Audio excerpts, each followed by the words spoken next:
Okay, so the sun is finally out in Vancouver, kind of. It's cloudy. We're gonna go take the boosted board for a spin with my buddy Richard. This is supposed to be the first ride video, but I've already taken it out a few times. The problem is the weather here was really crappy. It was on and off. But long story short, I've ridden the longboard before, or the boosted board before. Richard has not, so you guys are gonna see both somebody who has been on it before and somebody who hasn't. And then you guys can compare that way. So let's go meet up with Richard. Let's go.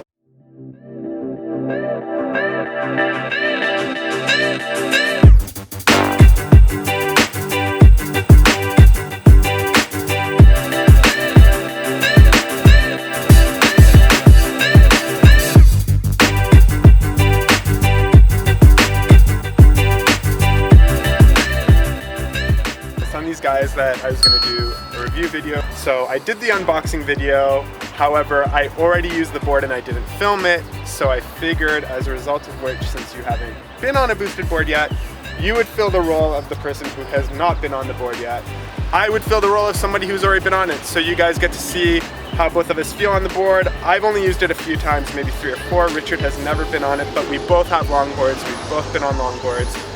Sorry for the audio as well, because my lav mics do not work, so that's just the way it is. Any questions before we begin, Richard? It's about the same as a regular longboard. Yes, it's got some torque to it. When you get on this sucker, you're gonna wanna lean forward a little bit because it's gonna totally push you back. So Richard, do you wanna hop on? Sure, yeah, give me a helmet.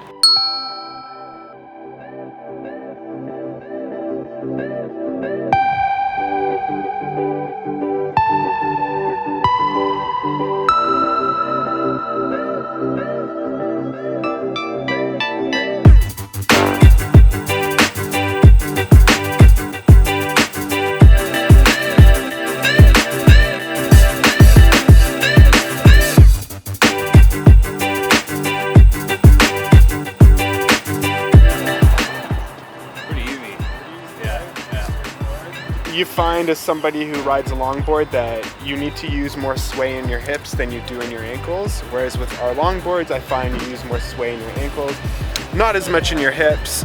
Okay, so as far as what you should get with the boosted board when you do first acquire it, if you decide to get it, right away get that belt kit. I ordered mine the day I ordered my boosted board. I got it before I got my boosted board, and I carry it on me and make sure that if the belt rips, I'm just prepared at all times. The other thing I got, these awesome sketch lights, shred lights, which I installed on top of my bracket. I didn't remove the trucks. I was smart. You don't want to wreck that alignment, so I just installed it right on top. They're easily removable and they're called sketch lights. Shred lights. That would suck if I that up and it wasn't called sketch lights. I knew I got it wrong. I told Richard, just shred lights. They sort of turn on high beam, low beam, and off. They're great for the night, and I'm gonna do another review of nighttime boarding where we'll focus on the light aspect.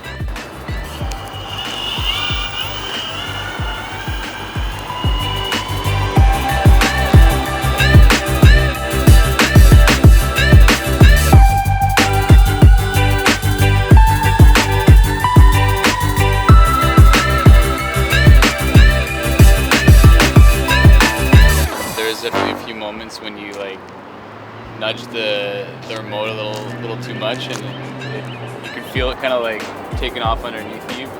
But I think that was like after like a 30-second ride. So I think if I were to like own it for a week or something like that, I'd be comfortable enough to like use the throttle more to its potential. Pro mode though, wouldn't that be better for hills?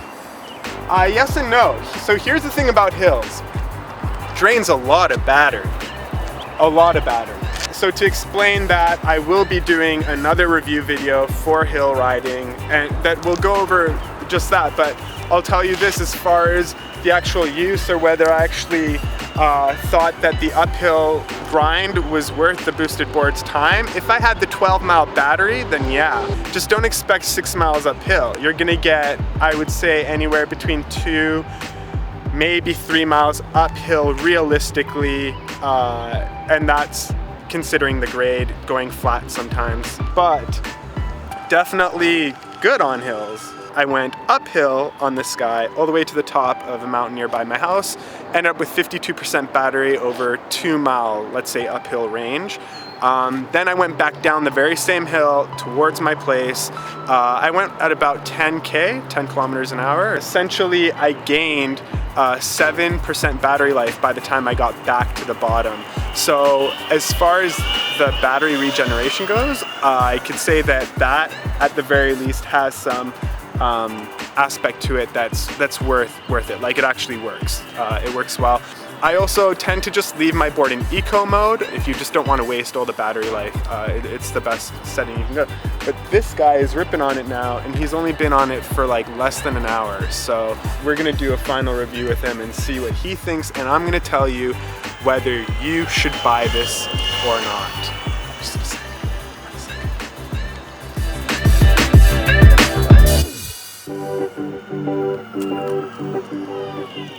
Okay, Richard, you had about 10 minutes on this sucker. So far, what do you think as a new rider, never experienced?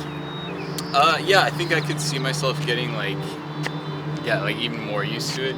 Maybe just now, like, I was feeling comfortable, like, opening up the throttle a lot. It seemed pretty quick. I don't know if I want to know, like, what 30 miles or 20, whatever that top speed is. I'll tell you this much.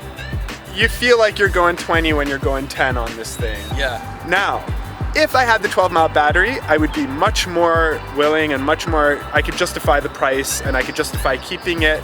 Another thing you need to understand is we live in Vancouver, and as we've been filming, it has just started to rain again because it rains here non-stop most of the year. I'm not purchasing it as something to get around town.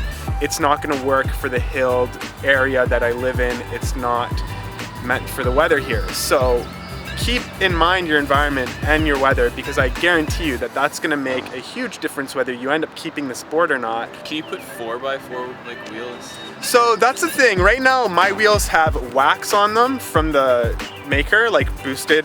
They don't want you to touch those wheels or mod it during your 25 or 30-day trial period. Now, can I put other wheels on there? I honestly don't think so. I think if you do, it'll just become more of a problem. However, with the GT Carbon, you can do that, and with mellow boards, I believe, that's also a thing. So Richard, end of the day, if this was in a store, you were there, you had the money to buy it.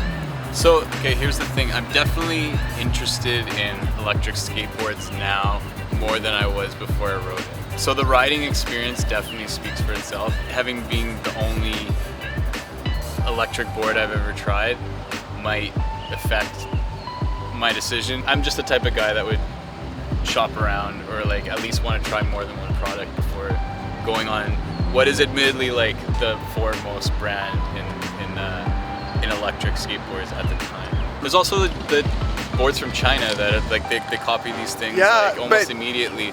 I mean, it's true, but see, probably the battery's going to be like way worse, and it's not going to be as smooth of a ride. Exactly. But it's like a third of the price or a quarter of the price in some instances. Exactly. So everything has its pros and cons. And personally, I don't like the wheels on the boosted board. I wish they were more core longboard wheels, heavy, hard.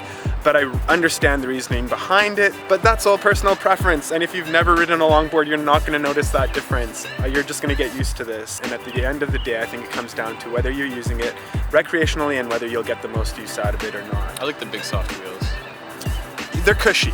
They're cushy and they're nice. You think I'm wrong, or you think Richard's wrong, or we're right? Comment below, let us know what you think about this thing. We're gonna ride around a bit so you guys could just like look at some shots of us riding around, because hey, that's more fun than us talking. You ride? I'll drone. Let's do it. All right.